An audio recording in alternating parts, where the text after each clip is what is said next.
Oke, baik. Saya akan sampaikan materi untuk hari ini. Ya, hari ini adalah membahas tentang membuat latar belakang masalah. Oke, sebentar saya slide dulu.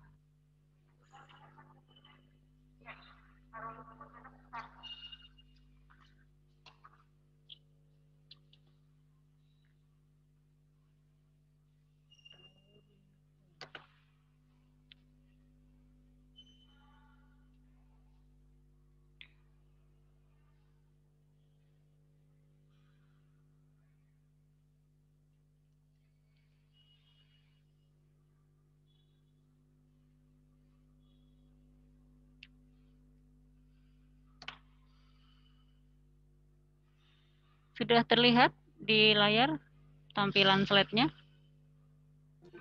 Belum, Bu. Belum. Oke, mungkin masih loading ya.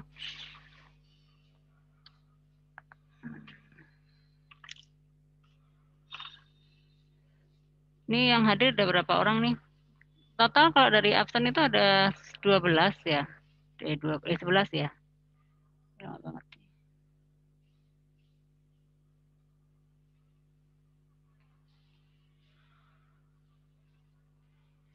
Sudah terlihat?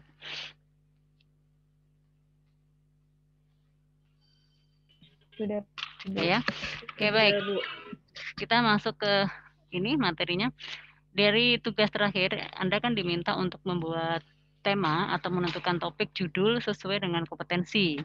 Ya, tadi sudah saya cek, cuman ada beberapa yang belum paham. Jadi topik itu adalah sesuai dengan kompetensi yang ada di prodi. Ya, seperti yang saya sampaikan atau seperti dengan PPT yang disampaikan sebelumnya.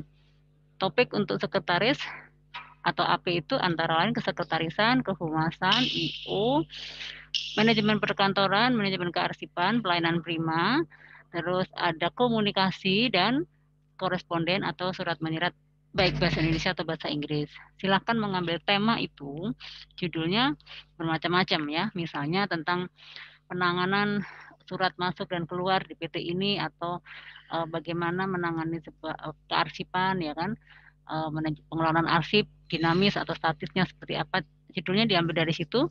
Untuk sementara PT-nya kalau sudah ada bayangan perusahaan boleh ditampilkan nama perusahaannya, tapi bila tidak nggak apa-apa kosong dulu karena TA sekarang itu harus sesuai dengan itu magang, tempat magang karena nyambung nanti. Habis ini kan Anda magang dan dari magang itu Anda membuat laporan. Jadi laporan bagi dua, satu laporan magang dan satunya laporan atau untuk materi atau bahan data observasi laporan tugas akhir. Diharapkan memang jangan sampai merubah judul antara magang dan TA karena ini ada apa namanya kendala karena kalau misalnya memulai judul baru lagi berarti harus melakukan observasi ulang ya. Jadi yang dipersiapkan oleh teman-teman adalah mencari tempat magang atau mendapatkan tempat magang yang bisa sekalian untuk laporan tugas akhir. Jadi harus jeli-jeli, harus pinter-pinternya kita mengambil data, memanfaatkan kesempatan itu. Sekali menyelam, 2 data atau 4 data atau lebih itu bisa diambil. Satu untuk laporan magang, satu untuk TA.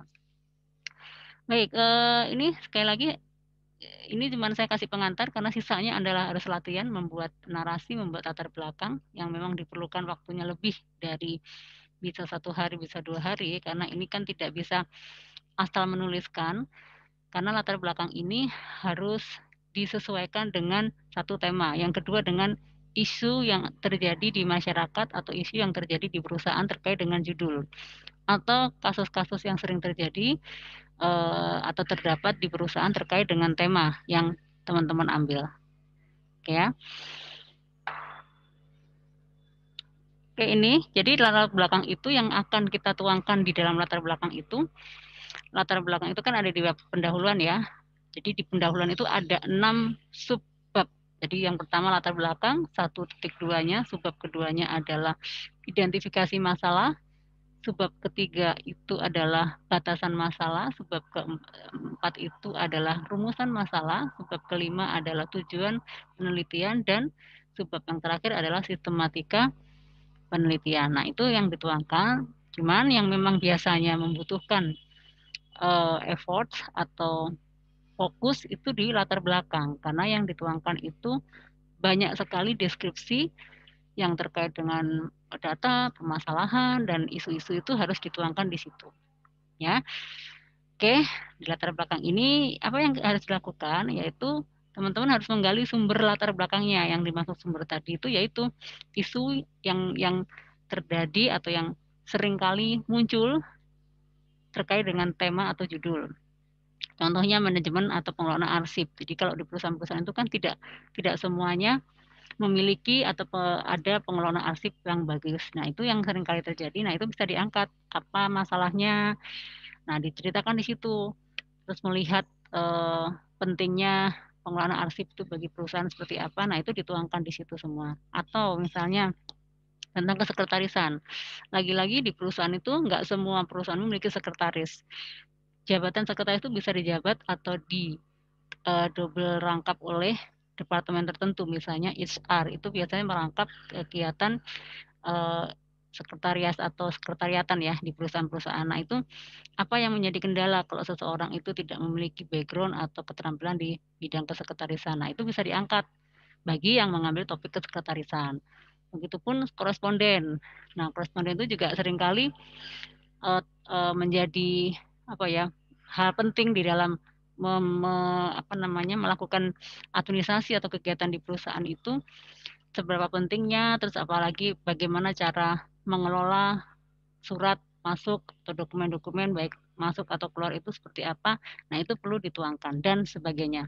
Termasuk kehumasan atau IUL itu juga selalu harus dikaitkan dengan isu-isu ya. Nah, itu harus digali dulu dan kita dari situ bisa menentukan atau menetapkan isi dari latar belakang itu yang akan dituangkan.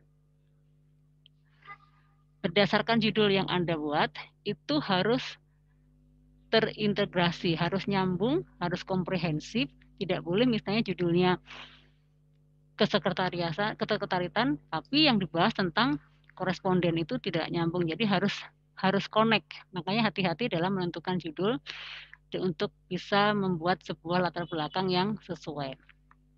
Ya. Nah, yang perlu diperhatikan di dalam membuat latar belakang ini ada beberapa hal yang perlu dimasukkan di dalam subbab tersebut. Yang pertama itu adalah tadi mengenali sumber latar belakang sesuai dengan tema. Tadi sudah saya jelaskan, harus sesuai dengan tema. Terus yang berikutnya itu melihat fakta permasalahan. Ya, tadi yang saya singgung, fakta permasalahan itu maksudnya isu-isu yang seringkali kita temui, seringkali terdapat atau terjadi di dalam proses bisnis dalam sebuah perusahaan. Nah, di dalam latar belakang juga itu selain data atau fakta, kita juga harus menampilkan atau memaparkan sedikit contoh atau rujukan dari jurnal 5 tahun terakhir ya. 1 atau 2 kita masukkan. Artinya apa? Jurnal itu menunjukkan bahwa fakta atau permasalahan atau penelitian yang sama dengan topik yang sama itu sudah pernah dilakukan, tapi di beda perusahaan atau di beda organisasi atau beda objek.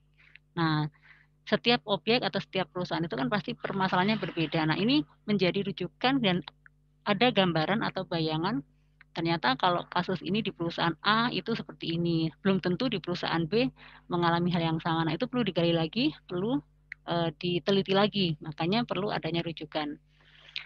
Yang jelas ya kalau kita menggunakan data dari jurnal itu harus ada ISN-nya dan juga kita tahu karena 5 tahun terakhir pasti akan ada volume dan number-nya. Ini penting karena kalau mengutip dalam sebuah jurnal itu kita harus mencantumkan volume atau nomornya atau tahun terbitnya jurnal tersebut. Nah, ini ya bagian umumnya yang harus dilakukan. Nah, berikutnya, nah ini adalah cara atau outline membuat sebuah bab 1 atau pendahuluan. Yang jelas di sini ya, secara garis besar yang dituangkan tadi, kalau kita rangkum seperti ini. Judulnya Yang jelas standarnya Times New Roman ya hurufnya ya. Ini seperti ini saya sudah saya singgung, tapi ini bisa menjadi panduan teman-teman dalam menyusunnya, yaitu gambaran umum tentang industri. Maksudnya gambaran umum tentang industri itu kita menceritakan proses bisnis atau bisnis secara umum itu seperti apa secara global ya, dan harus ada kaitannya dengan tema. Nah, setelah kita menceritakan proses bisnis atau kondisi perusahaan industri yang saat ini, terus langsung kita mengerucut lagi sesuai dengan tema, langsung masuk ke masalah di dalam satu topik yang sesuai dengan tema, ya kan? Sesuai dengan tema ya tadi yang sudah kita ambil judulnya, baru kita masukkan di situ.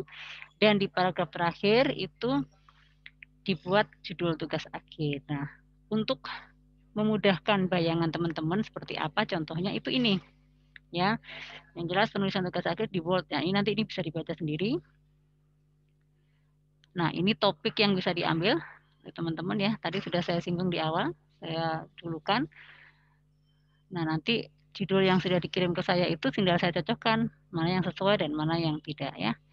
Ada komunikasi interpersonal, kesekretarisan, manajemen perkantoran, etika bisnis dan perkantoran, kehumasan, kearsipan, koresponden.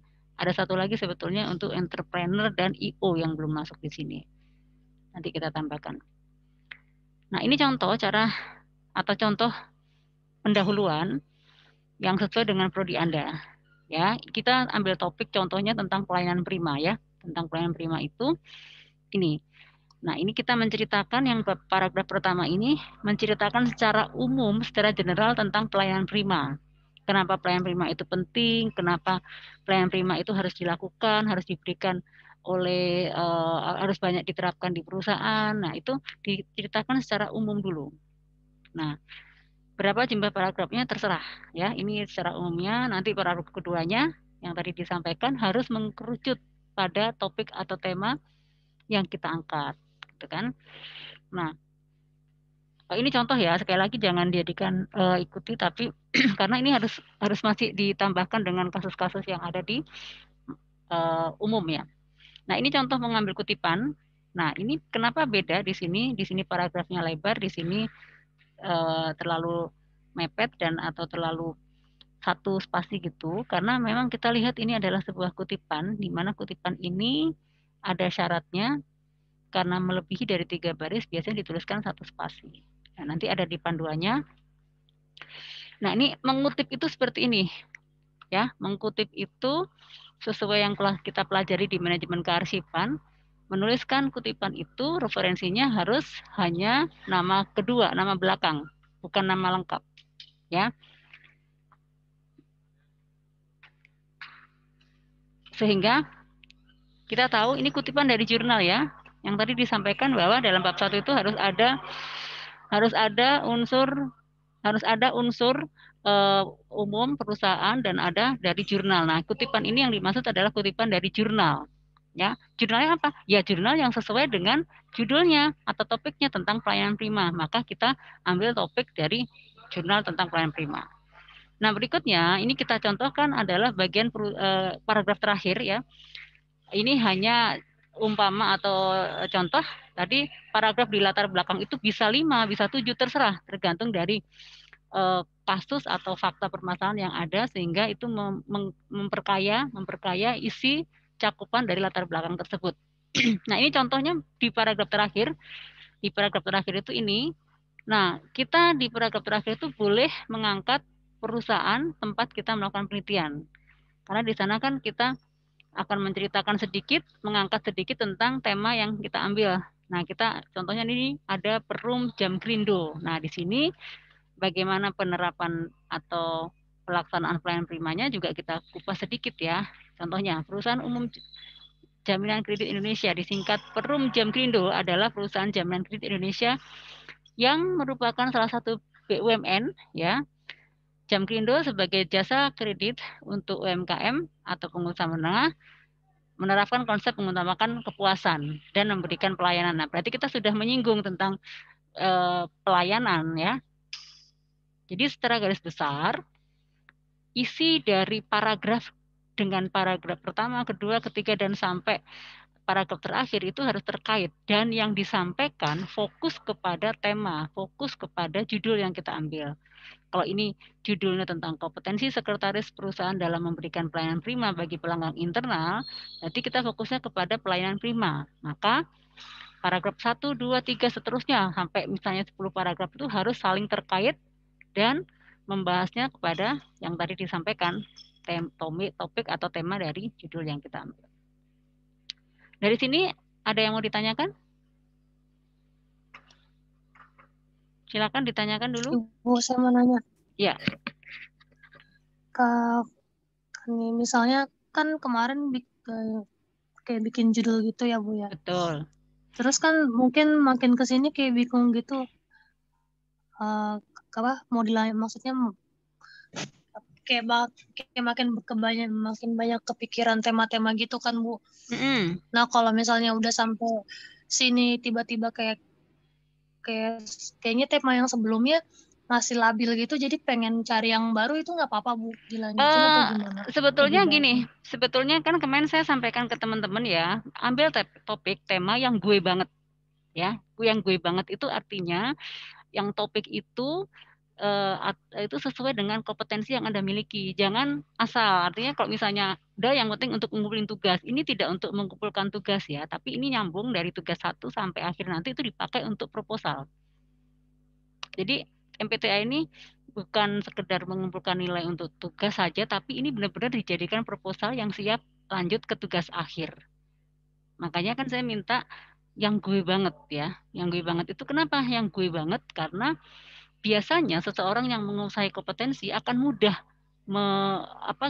yang ada di benak kita masing-masing tuh akan paham, saya akan nulis ini, saya akan meneliti ini, karena paham. Tapi kalau kita nggak paham dan tidak gue banget, akan kesulitan.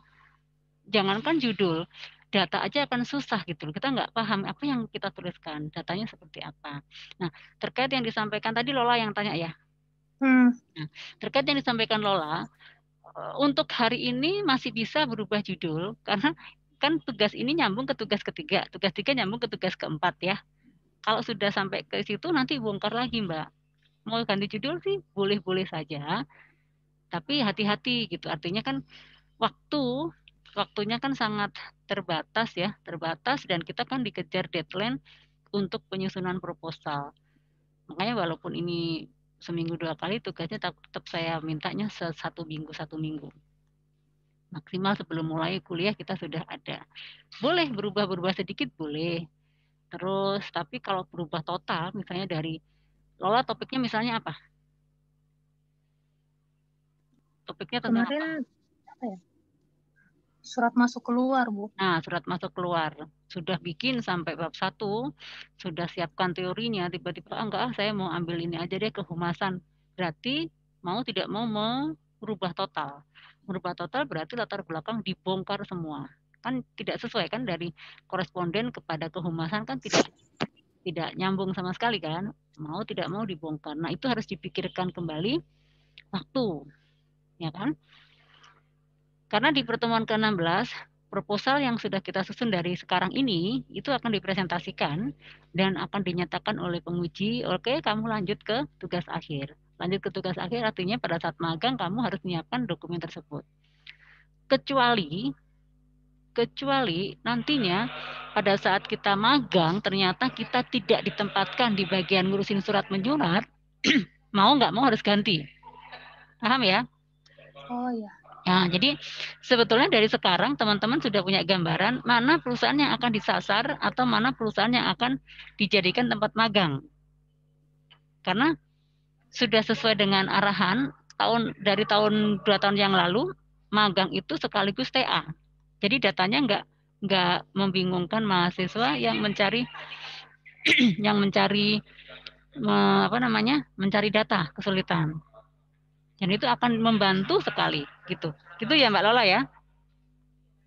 Berarti kalau misalnya kalau judul yang kemarin tuh lanjut dulu, nanti kalau misalnya dapat tempat magangnya yang nggak sesuai, maksudnya tugas yang nggak sesuai sama yang di judul, berarti itu mau nggak mau rombak gitu Bu? Mau nggak mau rombak, karena kan nanti laporan magangnya kan pasti sesuai dengan misalnya gini, sekarang koresponden nih, tiba-tiba di sana ditempatkan di bagian kesekretarisan, ke bagian administrasi gitu kan. Mau nggak mau kan laporan magangan kita tentang sekretaris kan, kesekretariatan kan. Dan untuk menolong teman-teman itu ya dari laporan magang itu dikembangkan ke tugas akhir, tinggal menambahkan tadi teorinya, jurnalnya, terus misalnya apa pembagian supupnya tinggal ngerapiin saja.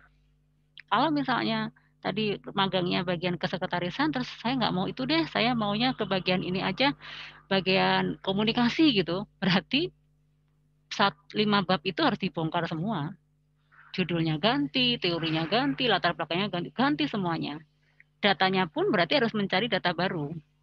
Kalau pahit-pahitnya kita magang tidak sesuai dengan judul TA kita, gitu. Atau kita nggak mau ngambil judul magang, tapi kita mau sesuai dengan topik yang sudah kita pilih gitu.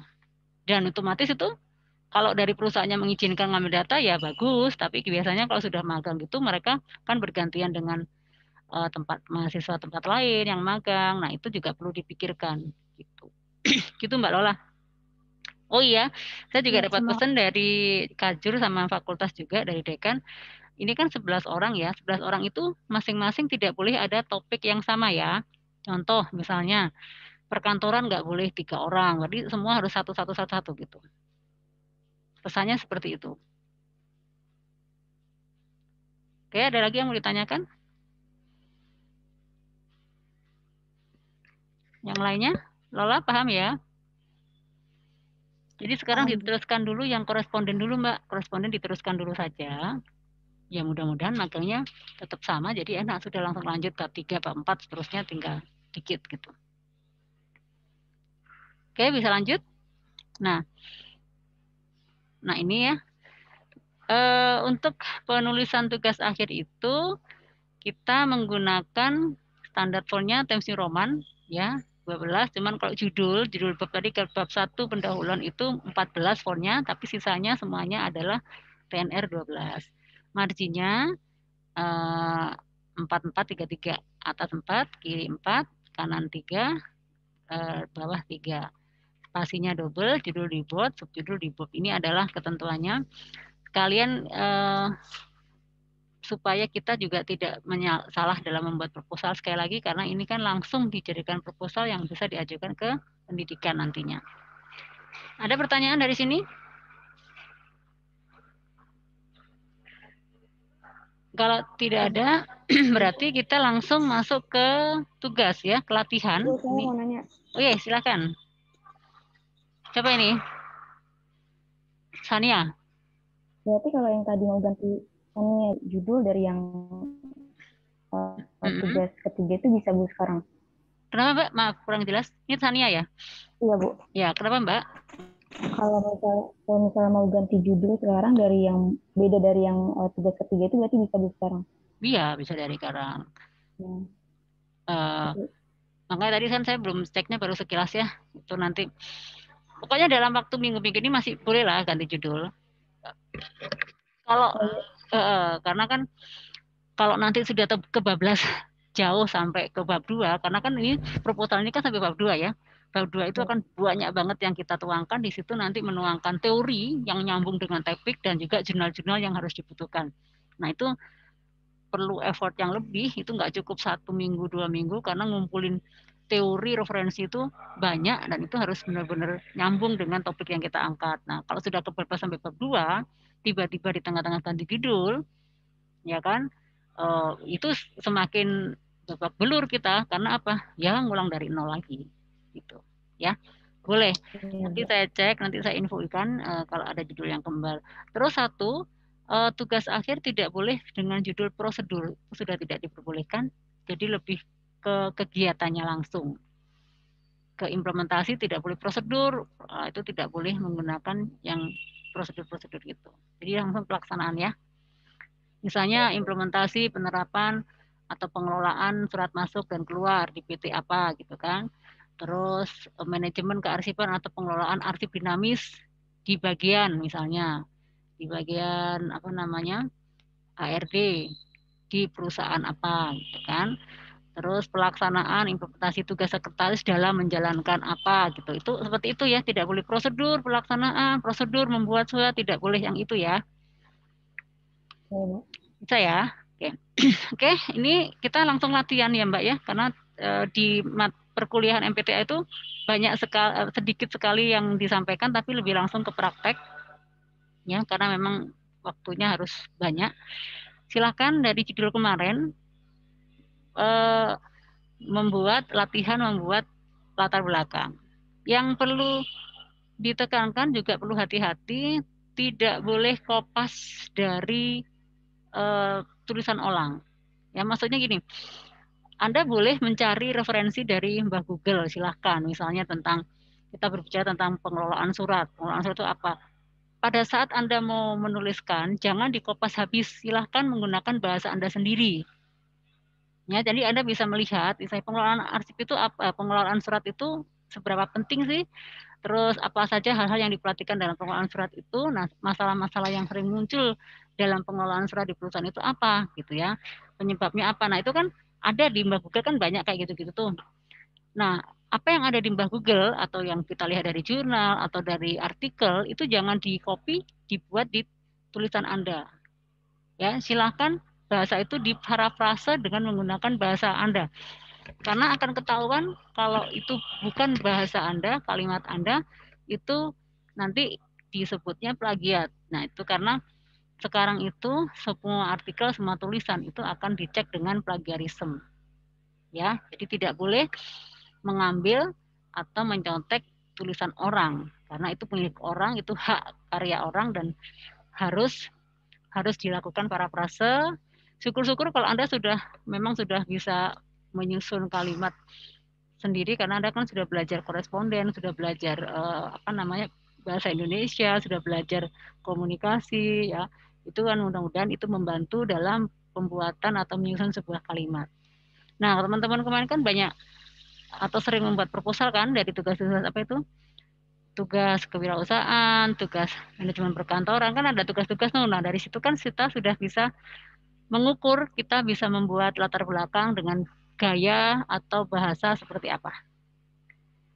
Oke ya. Ada lagi yang mau ditanyakan selain Sania, Lola? Kalau tidak ada ya, supaya teman-teman bisa. Nanya, Bu. Ya, siapa nih yang mau nanya lagi? Diana. Ya, Diana. Yuk silakan, Mbak. Jadi tuh di judulnya misalnya kayak judul karsipan itu terus ditulis nama perusahaan juga, Bu. Harusnya idealnya iya. Oh, Buat teman-teman ini, 11 orang ini, siapa yang misalnya sudah punya ancang-ancang, saya mau magang di perusahaan ini, saya mau magang di perusahaan mama, saya mau magang di perusahaan tante, siapa yang sudah ada itu? Sudah ada gambaran belum? Halo? Sudah ada belum? Kalau yang sudah ada seperti itu, boleh cuman dimasukkan. udah saya tanya tadinya nggak magang lagi, Bu.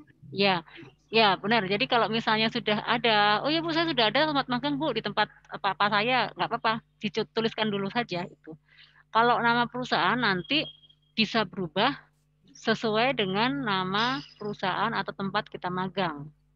Kalau sekarang kan mau sementara dituliskan dulu nggak apa-apa gitu. Ya, nggak apa-apa kalau nama objeknya atau tempat penelitiannya kan bisa dirubah, tapi kontennya atau temanya kan nggak apa-apa, sekarang aja boleh, nggak harus dirubah. Baik, Bu. Saya mau nanya. Ya, siapa? Tanya. Ya. Kampus nggak dibuka ya, Bu? Kampus sebentar perpustakaan kayaknya masih online ya, Mbak ya. Coba dihubungin bagian perpustakaannya dari Mas Sehid ya. Gimana caranya untuk bisa melihat e-book untuk jurnal dan sebagainya. Ada kan kontaknya perpustakaan? Kalau nggak salah pernah saya kasih deh. Kalau ada apa-apa silakan menghubungi gitu ya. Berarti nggak bisa ke sana ya, Bu? Maksudnya ya, kita masih online juga, Mbak. Jadi untuk bisa ketemu dengan banyak orang masih belum diizinkan. Jadi gitu aja ya, ngubungin Mas Sehid ya, bagian perpus.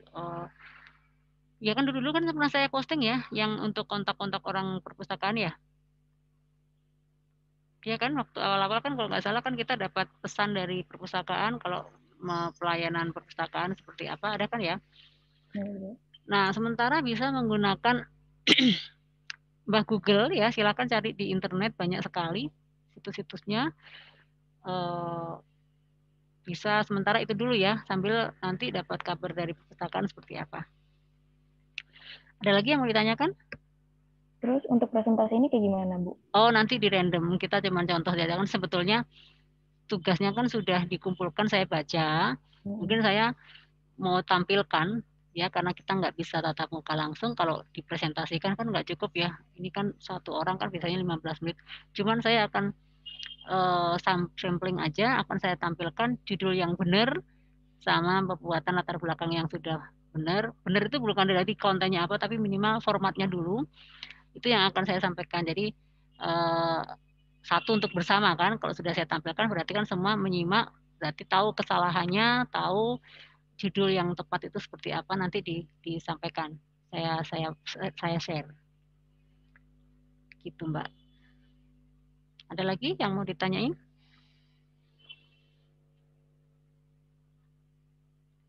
Baik, kalau tidak ada, supaya ini waktunya nggak kebuang, silakan teman-teman langsung membuat garis besar ya, sambil menyusun dengan bagus, dengan rapi.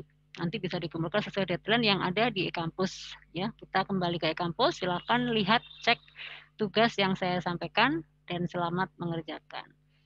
Nah, untuk itu pertemuan hari ini saya cukupkan ya, karena sisanya harus praktek dan latihan.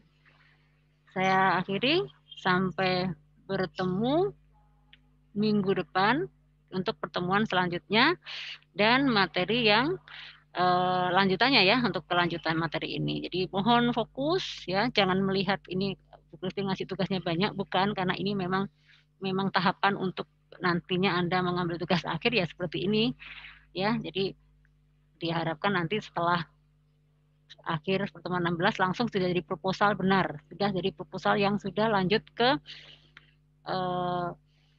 bab 3 dan sampai bab 5. Oke, terima kasih atas perhatiannya. Saya akhiri, kembali ke e-kampus dan mengerjakan tugas sesuai dengan deadline. Selamat pagi semuanya.